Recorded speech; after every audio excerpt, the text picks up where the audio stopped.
आज पक्षाच्या वर्धापन दिनानिमित्त आमच्या नवनिर्वाचित नगरसेविका शीतलताई मंडारी यांनी हे राज्यस्तरीय नृत्य स्पर्धा भरवली आहे। त्याचबरोबर त्यांचे उपक्रम जे गेले वर्षभर सुरूच आहेत व खऱ्या अर्थाने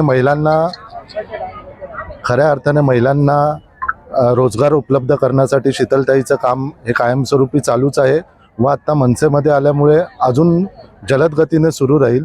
एवढंच सांगेल, आमची नगरसेविका एक जरी असली तरी पण ती सगळ्यांना भारी आहे आणि लाखात एक आहे, एवढंच आजच्या दिवशी सांगेल व सगळ्यांना महिला दिनाच्या व वर्धापन दिनाच्या हार्दिक शुभेच्छा।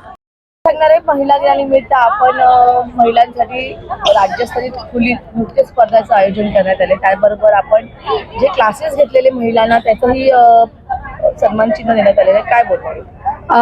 गेले बरेच वर्ष मी 10 वर्ष ते 12 वर्ष हे क्लासेस घेते आणि आमच्याकडे मागच्या वर्षी मी महिला दिनानिमित्त एक छोटासा कार्यक्रम ठेवलेला डान्सचाच।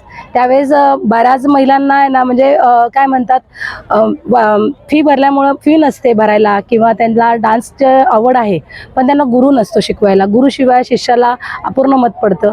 मग त्यानंतर आमच्या इथं आशिष गावडे, वर्षा गावडे आणि यांनी आमच्याकडे त्यावेळेस मी त्यांना प्रेक्षक म्हणून बोलवलं होतं हे करून, तर त्यांनी सांगितलं की मी माझ्या महिलांसाठी त्यांना आपण एक फ्री डान्सेस क्लासेस ठेवूया। तर आम्ही हे वर्षभर महिलांना फ्री डान्स ठेवले होते आणि त्यातून आता माझ्या 40 महिला आणि 40 छोटे मुलं हे डान्स शिकले। आता ते तुम्ही डान्स बघता ते त्यांना पण आता कुठेतरी डान्स शिकले तर मग त्यांना कुठंतरी स्टेज पण गरजेचं आहे। म्हणून आपण हे राज्यस्तरीय स्पर्धेत इतर मुलांबरोबर आणि इतर लोकांबरोबर हे आपल्या वर्षातले मुलं तयार झाले का हे आपण ते पाहण्यासाठी ठेवले।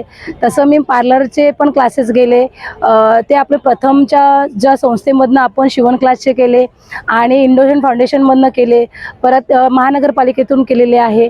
आपले बरेच क्लासेस इथे होतात आणि त्या क्लासेसने आपण महिलांना किट वाटप करणार आहे, त्यातून शिलाई मशीन, भांडे, परत तुम्हाला सांगते आपण ह्या सगळ्या ज्या गोष्टी आणि त्यांना सर्टिफिकेट, त्याला हुमास्त लायसन्स, त्यांना बिझनेस कसं करायचा, बँकिंग हे कोर्स, ह्या सगळ्या गोष्टी करून आपल्याला त्या महिलांना सक्षमीकरण करायचं। फक्त महिला दिन म्हणून आपल्याला काही गोष्टी करायच्या नाही, तर त्या महिलांसाठी त्या पुढच्या वेळेस ह्या माझ्या महिला ह्या सक्षम उद्योजिका म्हणून या स्टेजवरती राहणार आहे आणि त्यांच्यासाठी मी पुढच्या वर्षी असा ठेवणार आहे की ह्या ज्या उद्योजिका राहील त्या उद्योजिका इथे स्टॉल लावेन आणि त्यांचं स्वतःचं मार्केटिंग त्या कशा करून ह्या स्पर्धा करून त्यांना त्यांच्या स्वतःचं प्लॅटफॉर्म मी तयार करून देईन।